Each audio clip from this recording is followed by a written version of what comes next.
இந்த 2 வாழைப்பழத்தை வச்சு தான் ஒரு ஸ்நாக்ஸ் செய்ய போகிறோம். இதை பொடிசாக கட் பண்ணிவிட்டு பார்க்கலாம். கடாய் வச்சு 1 ஸ்பூன் நெய் விட்டு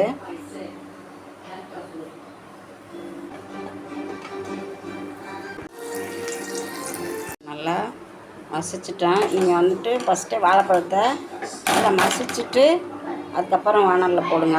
அது கொஞ்சம் லேட்டாகுது மசிக்கிறதுக்கு. ஒரு 3 ஸ்பூன் ரவை இதோட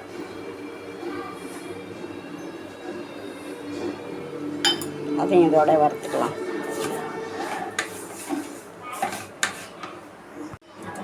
இதோட கொஞ்சமாக தேங்காய் துருவல்,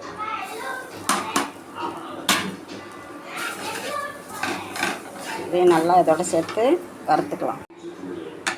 நல்லா ரவை பச்சை வாசனை போகிற வரைக்கும் வறுத்துட்டு இதில் ஒரு 4 ஸ்பூன் சர்க்கரை, ஏற்கனவே பழத்துலேயும் கொஞ்சம் ஸ்வீட் இருக்கும், அதனால் ஒரு 3 ஸ்பூன் போட்டுக்கிட்டால் கரெக்டாக இருக்கும். ஒரு 3 ஸ்பூன்.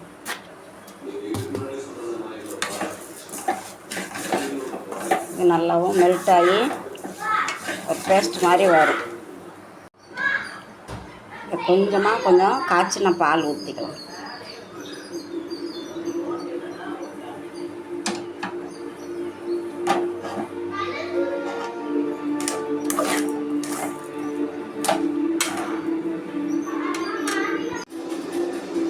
நல்லா சுருண்டு வந்துட்டு இதை ஒரு தட்டில் கொட்டி கொஞ்சம் ஆற வச்சுட்டு சின்ன சின்ன உருண்டையாக பிடிச்சி எடுத்துக்கலாம்.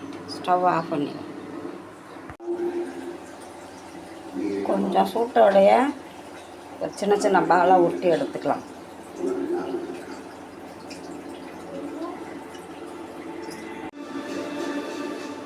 எல்லா மாவும் இப்படி உருண்டையாக உருட்டி எடுத்தாச்சு. ஒரு கடாயில் 1 ஸ்பூன் எண்ணெய் விட்டுருக்கேன். லேசாக சூடானதும் இது அப்படியே எண்ணெயில் போட்டு 2 பக்கமும் செவர விட்டு எடுக்கணும். அவ்வளோதான். ஒரு ஈஸியான ஸ்நாக்ஸ். அடுப்பை சிம்மில் வச்சுக்கோங்க.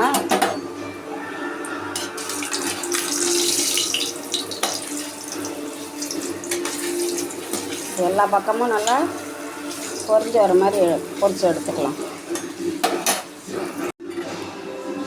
எல்லா பக்கமும் நல்லா பரட்டி விட்டு வெந்துட்டு பாருங்கள். இதுமாரி வெந்தோடனே எடுக்க வேண்டியது தான்.